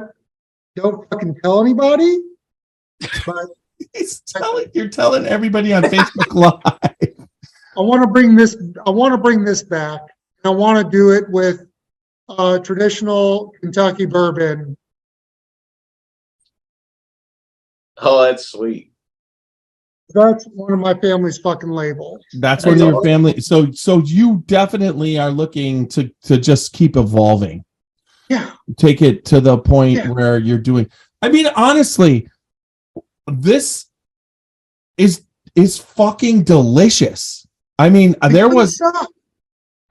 you're talking about mixing rum and then adding whiskey flavors and notes, and then rye, you're mixing rum with rye, actual with rye, but then also finishing. And what you're getting there is so unique. And whatever rye, rum is to a whiskey drinker, because usually it's just like once you've been drinking whiskey for a while, you go back to those rye, the rums. It's so sweet.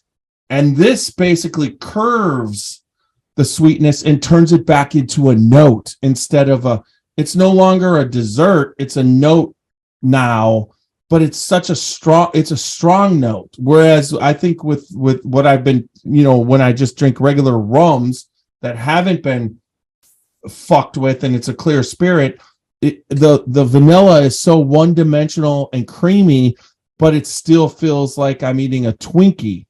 And usually we can have a conversation on the economics of rum and why it tastes like that now. Like as much as I am trying to impress you guys, I'm not trying to impress you guys. No. I'm trying to live up to the guy that my son's named after. But you're also living up to it. I mean, honestly, this isn't. I don't take it you're trying to impress me. Yeah, you're trying to make me appreciate the spirit that you're making, and you've done that. I mean, like I initially was a rum guy. I used to tell people I wish I was a pirate because I could drink rum all fucking day long, and I'm not falling off the boat. The storm hits, I'm sober. I wake up the next morning, there's no hangover. I mean, I used to just kick the shit out of rum. I remember drinking whole fucking bottles. I drank a whole bottle of Bacardi Limon on the night the Packers won the Super Bowl in 1997, the first Super Bowl. And Super Bowl. Yeah. And I fucking that day, we were drinking Bacardi Limon and Bacardi Limon shots, and then also Cuervo Gold and Bacardi for green and gold, So every time the Packers scored a touchdown, that's what we were doing. And I mean, I finished off a whole bottle by myself. The next day I woke up, all my friends were just laying on the floor. I'm like, hey, where are we going for breakfast? It's like, that's just how I am. Now, if I don't mix spirits, I'm always good. I mean, if I stay at bourbon or I stay rye and it just stay at that, I'm a big guy. So most people, when they try and drink me under the table, they lose. No, I'm not trying to fight you guys or drink you guys under the table. Fuck that noise. No, you're trying to make us appreciate your spirits, and you actually. Yeah, but I met you in person and I see CT on the camera. I ain't trying to fucking. Hey, there's a reason we want to fight Alan in the swamp. Let's just that is because I'm about to get honestly that when that happens. Alan is much younger than me, so that's going to be over pretty quick, and he's going to kick my ass. I have no problem with that. I have no problem. Dusty Rhodes is going to take on Stone Cold Steve Austin, and Steve Austin is going to lose. Alan and I did one joint podcast together, and we spent the time talking about Godzilla movies. Alan is so awesome. The first time that he had been on, we brought him on, and it was just purely audio, but I took a picture of me and Young Nose podcasting, and I had a Spider-Man shirt on underneath, and he's just like badass. And he then went into like about half-hour conversation on Facebook about how awesome he loves Spider-Man. Yeah. Like that, I love that guy. Like, I appreciate you guys. Like I appreciate people that can have candid conversations. It's not a swinging dick contest of what you own. Although CT, you've got a great back bar in your living room or in your dining room. I would like to drink out of your house. It's not. We all have mutual respect for each other and how we all play in the ecosystem of spirits, and I value it. Well, it's just good down That's a home good- people doing good down home things and working their asses off so that they can have fun on the weekends or fun on the evenings. And that's the type of people that are in this industry. Yeah. And it's 100% across the board. I really haven't come across it's like the whole industry. I haven't come across bad people. So No, it's, it's- go ahead. Unless you're talking about marketing.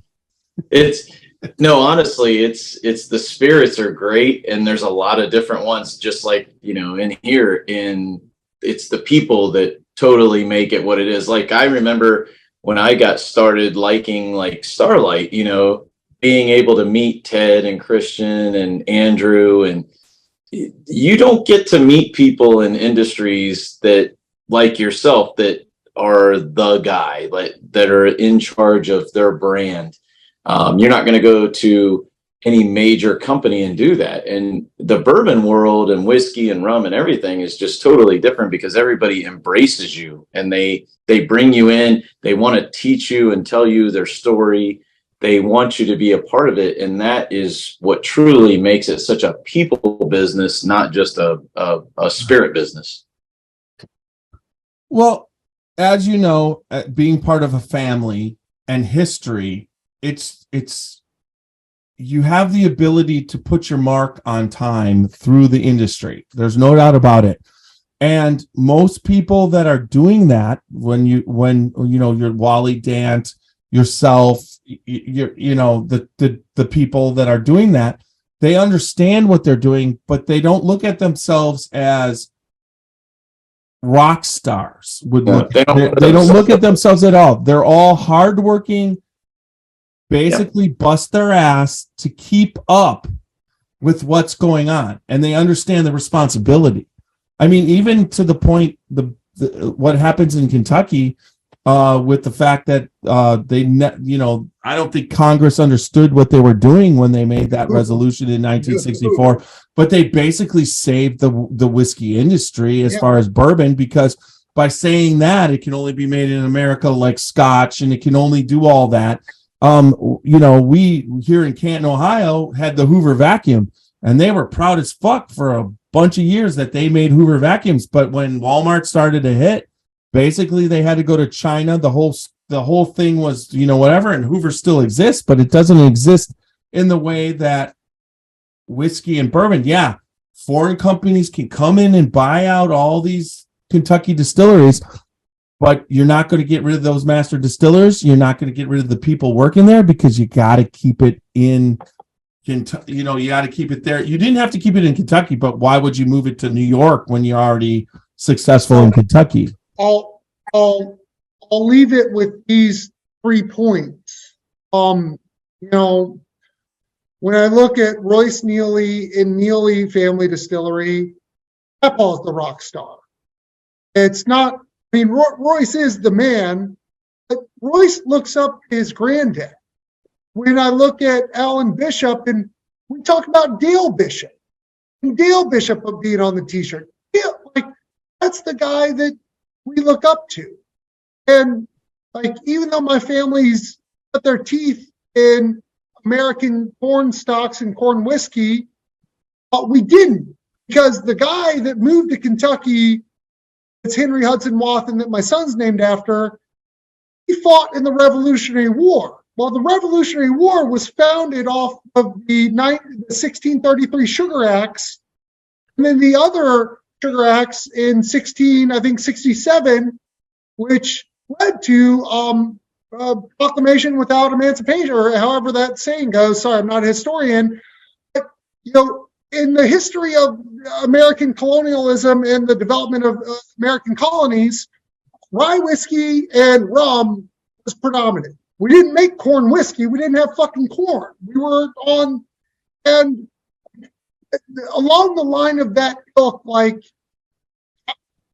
value you guys for caring about telling stories, and I value those other guys that I look up to, like Alan and Royce and Eddie and Jimmy Russell and Parker Beam, like all of the guys that made shit. It was cool.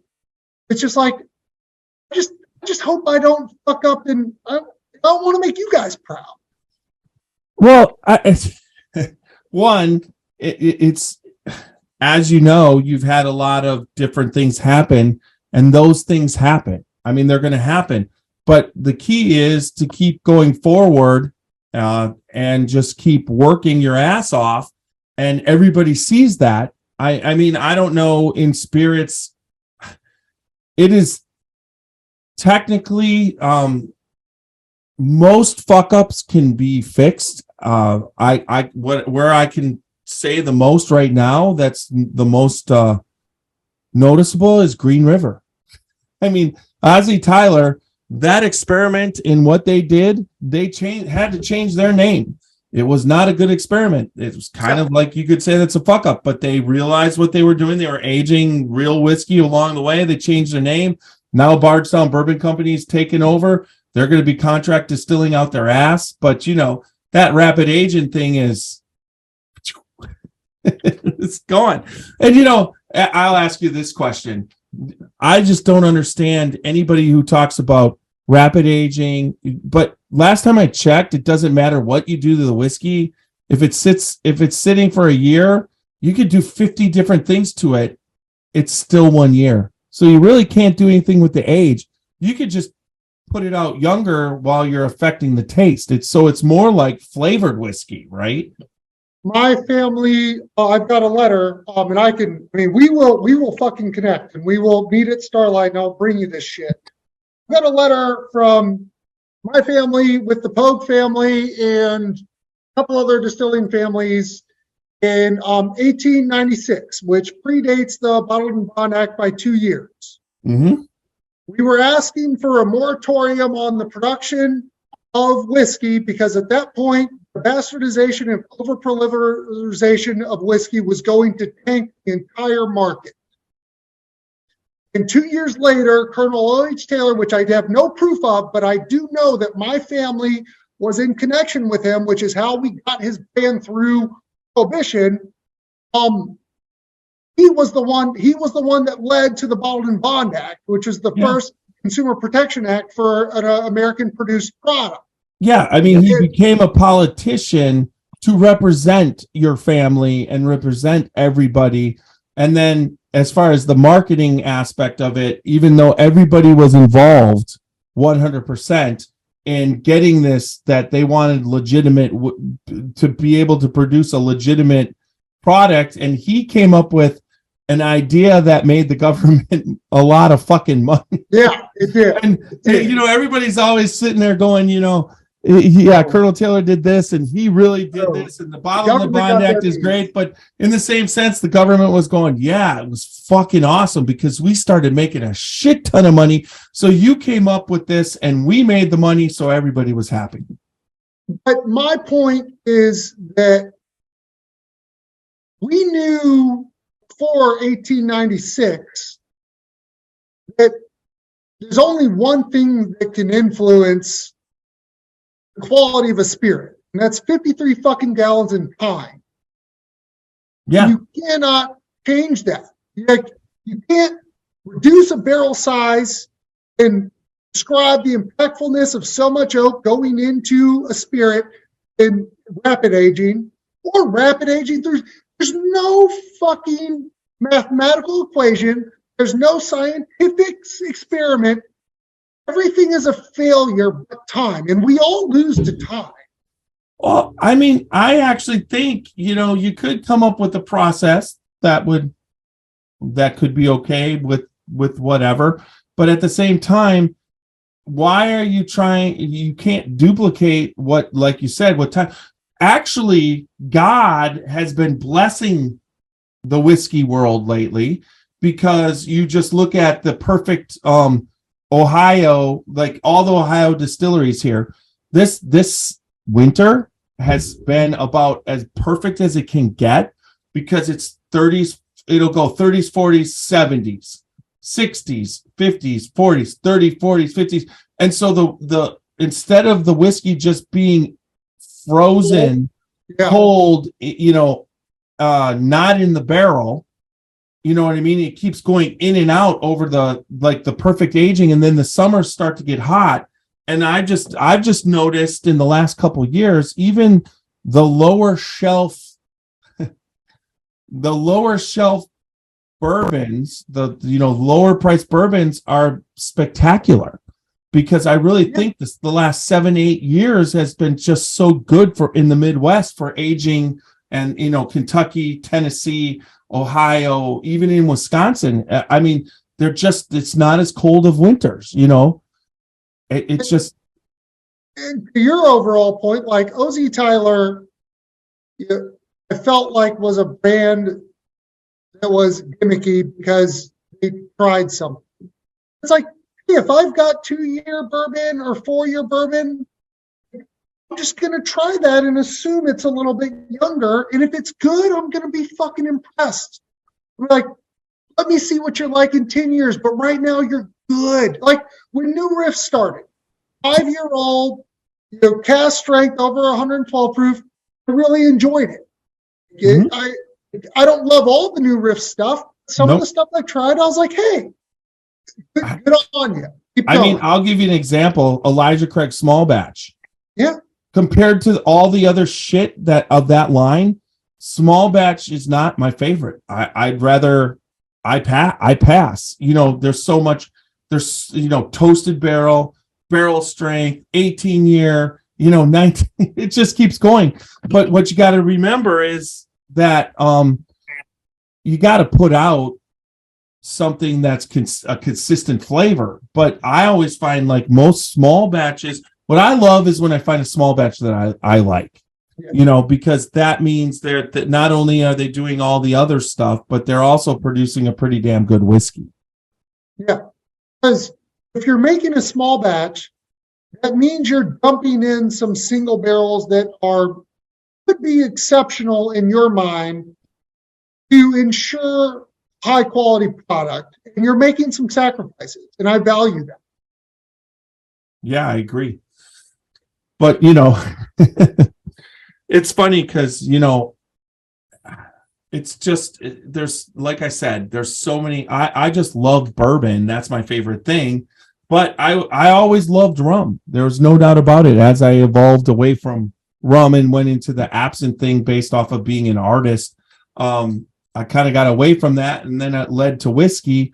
And then when I went back to rum a couple times, it was a little bit sweet. But I think what you're doing here has evolved the rum a little bit further when you're mixing it in with these different, the whiskey cask finishes, the actual rye, and putting it there. But then, we're getting closer to whiskey with rye cask finish, and it just makes sense. Well, we say two things around Jordan and I. One, for every 7-year-old $300 bottle of whiskey that's sold, a rum drinker can be born. And I forgot what the other thing that we said was pertinent. I had it, but it might have been okay. I'll remember it one day. Yeah, that's fine. All right, so we've been at this for a while, so thank you for your time. Guys, I am going to reach out to you guys. I sincerely mean, like Saturday or Sunday in March or April, we will fucking roll out the red carpet and let's have some fun at Starlight. Are we gonna have some pizza? Yeah, and some wings. Their pizza is freaking awesome. You're making me hungry, and I'm on the February, the end of February, March smoothie for dinner diet here, and you're talking pizza and wings. So get out of here. Oh, whatever, Mister. You eat 5 times more than me and look like that. Yeah. Well, I had wings for lunch. I had wings at Starlight for lunch today. I had a salad. That's good.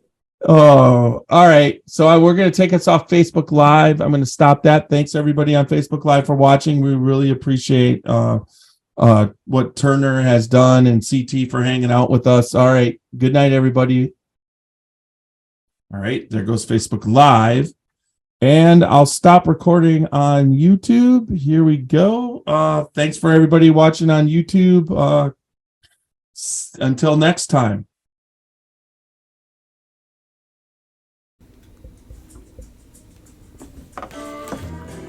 Dant Crossing, Gethsemane, Kentucky. Timeless hospitality that stirs the spirit. Dant Crossing is a one-of-a-kind destination for unforgettable weddings, memorable corporate events, day trips, and weekend getaways.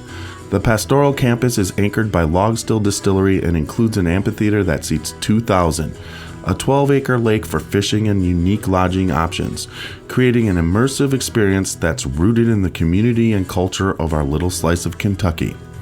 More attractions will open soon at Dant Crossing, including our 21,000 square foot distillery, which we will have the ability to produce 15,000 barrels of spirit each year, a network of wooded walking trails, fully functional private train depot, farm-to-table restaurant, and the Legacy, a premier wedding and events venue. Whether you're looking to host an event, book a stay, or reserve a tasting, we're ready to welcome you. Learn more at dantcrossing.com.